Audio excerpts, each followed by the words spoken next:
Demand जो धनखड़ की थी और उन 3 डिमांड पूरी ना होने की वजह से जगदीप धनखड़ ने उपराष्ट्रपति के पद से इस्तीफा दिया, या सरकार ने उनकी इन्हीं 3 डिमांड्स को लेकर तलवार खींच ली।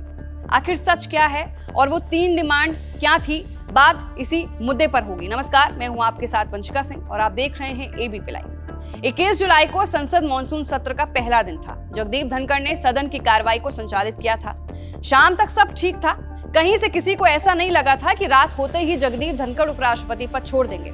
जब राष्ट्रपति भवन जाकर जगदीप धनखड़ ने इस्तीफा दिया, तब तक सियासी खलबली मच चुकी थी। अब तक लोगों को समझ नहीं आ रहा है कि आखिर जगदीप धनखड़ के इस्तीफे की असली कहानी है क्या। दरअसल जगदीप धनखड़ ने यूं ही उपराष्ट्रपति पद से इस्तीफा नहीं दिया, बल्कि इसके पीछे की कहानी बहुत लंबी है।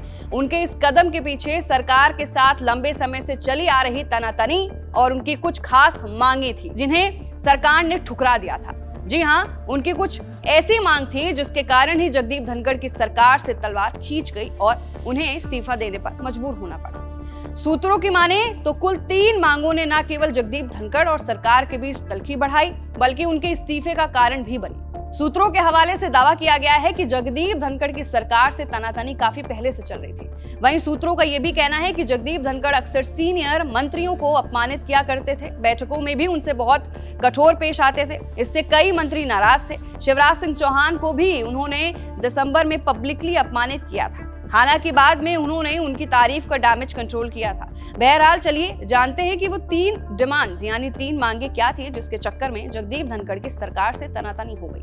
पहली है, सरकारी दफ्तरों में पीएम मोदी और राष्ट्रपति के साथ उपराष्ट्रपति की भी फोटो लगे। दूसरी, जेडी वेंस के साथ उच्च स्तरीय बैठक की चाहत थी। तीसरी डिमांड, काफिले में मर्सिडीज बेंज को शामिल करने की चाहत थी। पहली मांग हम थोड़ा आपको विस्तार से बताते हैं। जगदीप धनखड़ चाहते थे कि सभी सरकारी दफ्तरों में प्रधानमंत्री नरेंद्र मोदी और राष्ट्रपति द्रौपदी मुर्मू के साथ उनकी भी तस्वीर लगे। सूत्रों के अनुसार जगदीप धनखड़ ने इसे बार-बार उठाया था, लेकिन सरकार ने इसे असामान्य और अनावश्यक मान के सिरे से खारिज कर दिया। कारण कि ये परंपरा से हटकर थी। अब तक की परंपरा है कि सरकारी दफ्तरों में केवल पीएम और राष्ट्रपति की तस्वीर ही लगती है। दूसरी मांग अच्छे से बताते हैं। अप्रैल महीने में अमेरिकी उपराष्ट्रपति जेडी वेंस भारत आए थे। जेडी वेंस जब भारत आए थे तब जगदीप धनखड़ उनके साथ एक उच्च स्तरीय बैठक का नेतृत्व करना चाहते थे। हालांकि एक सीनियर कैबिनेट मंत्री ने उन्हें स्पष्ट किया कि जेडी वेंस अमेरिका राष्ट्रपति का संदेश लेकर आए हैं, वो सीधे प्रधानमंत्री मोदी के लिए और ये प्रोटोकॉल के तहत उनकी भूमिका अलग होगी। ऐसे में इस मांग ने सरकार को असहज स्थिति में डाल दिया, क्योंकि धनखड़ का आग्रह प्रोटोकॉल से टकरा रहा था। तीसरी मांग उनके काफिले की सभी गाड़ियों को मर्सिडीज बेंज में अपग्रेड करने की थी। सूत्रों का कहना है कि जगदीप धनखड़ ने इस मांग को कई बार दोहराया, जिसे सरकार ने अनुचित और खर्चीला माना। इस तरह की मांगों को लेकर ही उनकी सरकार से नहीं बनी और तनाव और बढ़ गया। इन मांगों तक बात उतनी बिगड़ी नहीं थी, शायद सब ठीक होने की गुंजाइश भी थी, मगर जगदीप धनखड़ के एक कदम ने सरकार को चौंका दिया। इसके बाद तो दोनों के बीच तलवार ही खिंच गई।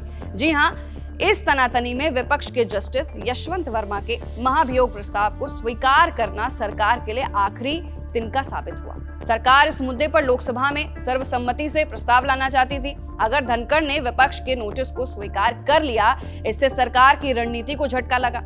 सूत्रों के मुताबिक प्रधानमंत्री नरेंद्र मोदी ने इस कदम पर गहरी नाराजगी जताई, जिसका जिक्र खुद किरेन रिजिजू ने फोन कॉल पर किया। तो ये वो 3 डिमांड्स थी जिसको लेकर कहा जा रहा है कि धनखड़ ने इस्तीफा दिया और उन्हें मजबूर किया गया और सरकार ने उनकी तलवार खींच ली उनकी कुर्सी से। तो क्या सच है? फिलहाल अभी ये सामने नहीं आया है कि उनकी असली वजह क्या है, क्या कारण है। ये तो सूत्रों के हवाले से हमें पता चला। तो इस मुद्दे पर और भी अपडेट्स के साथ हम वापस आएंगे। मैं थी आपके साथ वंशिका सिंह और आप देख रहे हैं एबीपी लाइव।